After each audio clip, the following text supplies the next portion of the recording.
नमस्ते बच्चों, कैसे हैं आप सब। आज हम हिंदी व्याकरण एवं रचना प्रबोध से अध्याय 16 अलंकार का अध्ययन करेंगे। इससे पहले हम 2 वीडियो में अनुप्रास अलंकार, उसके भेद, यमक और श्लेष अलंकार के बारे में पढ़ चुके हैं।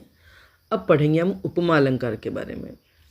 उपमा अलंकार किसे कहते हैं? जब किन्हीं 2 वस्तुओं में रंग, रूप, गुण, क्रिया और स्वभाव आदि के कारण समानता या तुलना प्रदर्शित की जाती है, तब वहाँ उपमा अलंकार होता है। यानी 2 वस्तुएं ऐसी होती हैं जिनमें कोई ना कोई समानता होती है और इस वजह से ही एक की तुलना या समानता दूसरे से दिखाई जाती है। जब किन्हीं 2 वस्तुओं में 2 वस्तुएं होती हैं, चाहे 2 व्यक्ति हों, उनमें रंग, रूप, गुण, क्रिया, स्वभाव आदि के कारण कोई समानता होती है ना, इस वजह से उनमें समानता या तुलना प्रदर्शित की जाती है, दिखाई जाती है, तब वहाँ उपमा अलंकार होता है। जिससे हम किसी की सुंदरता की तुलना करते हैं कि भाई सीता का मुख चंद्रमा के समान सुंदर है। चंद्रमा भी सुंदर है, सीता भी सुंदर है, तो हमने सीता के मुख की तुलना चंद्रमा से की या सीता के मुख की समानता चंद्रमा से बताई, है ना। आई बात समझ में? तो ऐसे उपमा दी जाती है। उपमा के अंग, तो उपमा जो अलंकार होता है उसमें ये उपमा के 4 अंग होते हैं: उपमेय, उपमान, समतावाचक शब्द और साधारण गुण धर्म। उपमेय जो वर्णन का विषय हो या जिसकी तुलना की जाए, अर्थात वर्णित वस्तु, अर्थात जो वर्णन का विषय हो। जैसे अभी मैंने ये वाक्य बोला, सीता का मुख चंद्रमा के समान सुंदर है, तो इसमें वर्ण विषय क्या है या वर्णित वस्तु या वर्णित व्यक्ति कौन है? सीता का मुख, है ना। कि हम सीता के मुख की समानता या तुलना चंद्रमा से कर रहे हैं, तो यहाँ जो मुख्य विषय है वह है सीता का मुख। तो ये हुआ उपमेय, यानी जिस विषय का वर्णन किया जाता है, जिस विषय की किसी और से समानता या तुलना बताई जाती है व्यक्ति या वस्तु की, वह होता है उपमेय। और उपमान जिससे तुलना की जाए, अर्थात जिससे उपमा की जाए या जिससे समानता बताई जाए।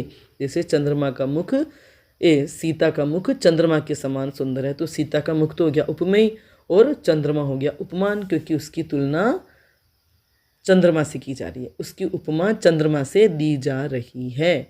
तीसरा है अंग समतावाचक शब्द, जिन शब्दों से समता दर्शाई जाए, मतलब उनकी जो समानता या तुलना जो दर्शाई जा रही है, जिन शब्दों से दर्शाई जाए, जैसे सा, सी, से, सरिस, सम, समान आदि शब्द जो होते हैं वो समतावाचक शब्द कहलाते हैं।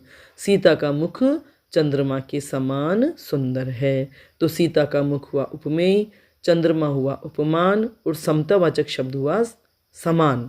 उपमान हुआ चंद्रमा और समतावाचक शब्द हुआ समान। आई बात समझ में?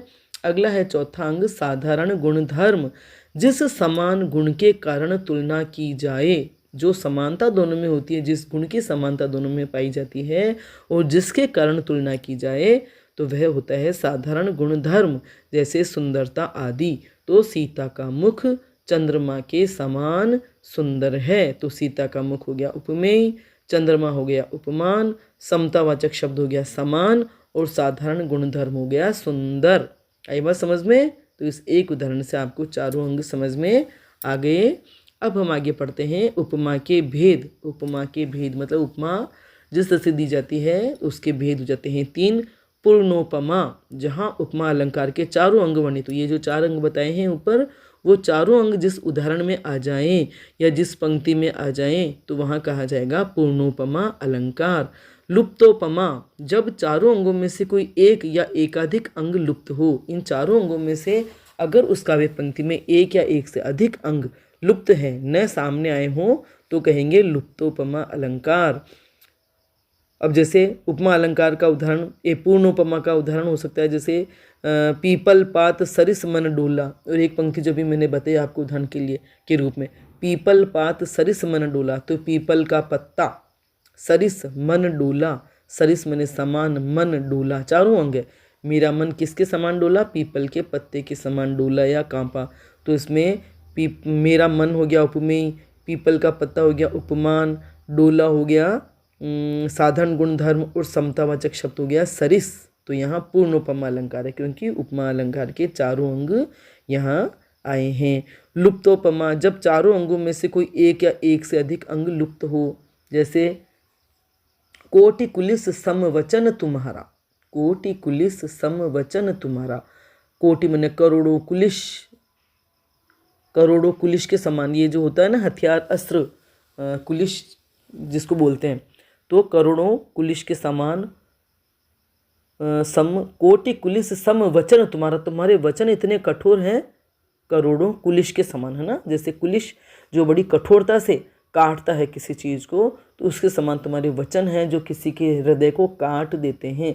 लेकिन यहाँ कोटि कुलिस सम वचन तुम्हारा, तो वचन तुम्हारा ये तो हो गया उपमेय, वचन हो गया उपमेय, कुलिश हो गया उपमान, और कोटि कुलिस सम, सम हो गया वाचक शब्द, समतावाचक शब्द। लेकिन साधारण गुण धर्म नहीं है, कठोर के लिए यहाँ कोई शब्द नहीं आया है, मतलब कठोर शब्द नहीं आया है, तो ये हो गया लुप्तो ममा अलंकार, क्योंकि इसमें 3 अंग हैं, एक अंग जो है साधारण गुणधर्म वह यहाँ लुप्त है।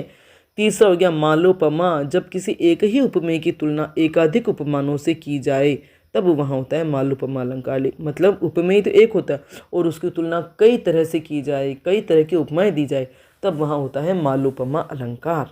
आई बात समझ में। अब उपमा के उदाहरण देखिए, मुख चंद्रमा के समान सुंदर है, इसमें चारों ही अंग, मुख है उपमेय, चंद्रमा है उपमान, समान है समतावाचक शब्द या वाचक शब्द बोल देते हैं इसको, और सुंदर है साधारण गुणधर्म। पीपल पात सरिस मन डोला, मन हुआ उपमेय, पीपल का पत्ता हो गया उपमान, सरिस वाचक शब्द, डोला साधारण गुणधर्म। हंसने लगे तब हरि आहा, पूर्णेंदु सा मुख खिल गया, कि जब हरि कृष्ण हंसने लगे तो पूर्णेंदु, पूर्ण चंद्रमा के समान मुख खिल गया, उनका मुख खिल गया। तो यहाँ पर भी उपमा के सभी अंग हैं, है ना। सा, सी, सरिस, समान, ये सब होते हैं वाचक शब्द। ठीक है। रूपक अलंकार, अब अगला है रूपक अलंकार। जब उपमेय में उपमान को अभेद रूप से दर्शाया जाए तब वहाँ रूपक अलंकार होता है। इसमें उपमेय में उपमान का आरोप किया जाता है ना।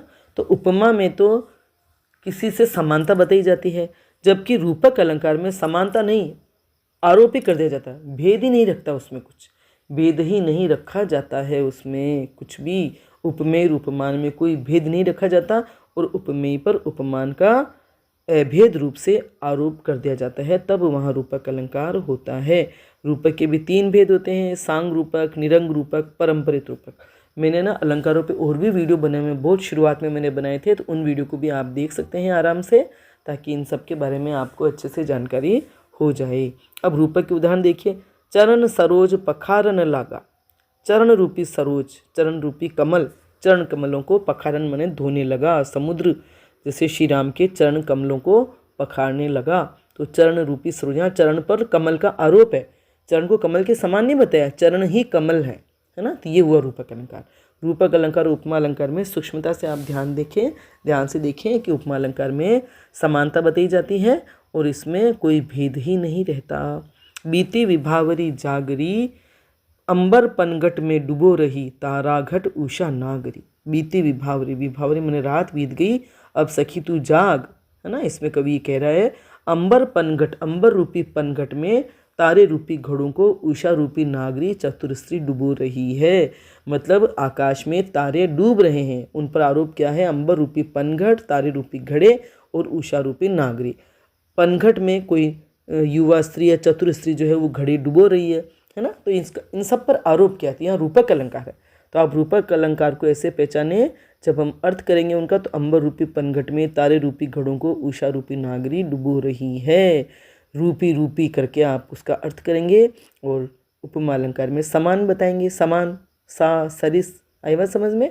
और इनमें इससे से अभेद आरोप कर दिया जाता है। तीसरा उदाहरण और देखिए, उदित उदयगिरी मंच पर रघुवर बाल पतंग, विकसे संत सरोज सब, हर्षे लोचन भृंग। तो यहाँ पर भी उदित हुए हैं उदयगिरी रूपी मंच पर या मंच रूपी उदय पर्वत पर रघुवर रूपी बाल पतंग। ये तब का प्रसंग है जब राम सीता के स्वयंवर में गए थे और परशुराम के आदेश पर जब वे धनुष के लिए उठे, है ना, धनुष भंग करने के लिए उठे, तब उदित उदयगिरी मंच पर, मंच रूपी उदयगिरी पर रघुवर रूपी बाल पतंग उदित हो गए हैं और उनको देख करके विकसित हुए हैं संत रूपी सरोज, संत रूपी कमल, सब हर्षे लोचन भृंग, और उन सभी संतों के लोचन रूपी भृंग हर्षित हो गए हैं।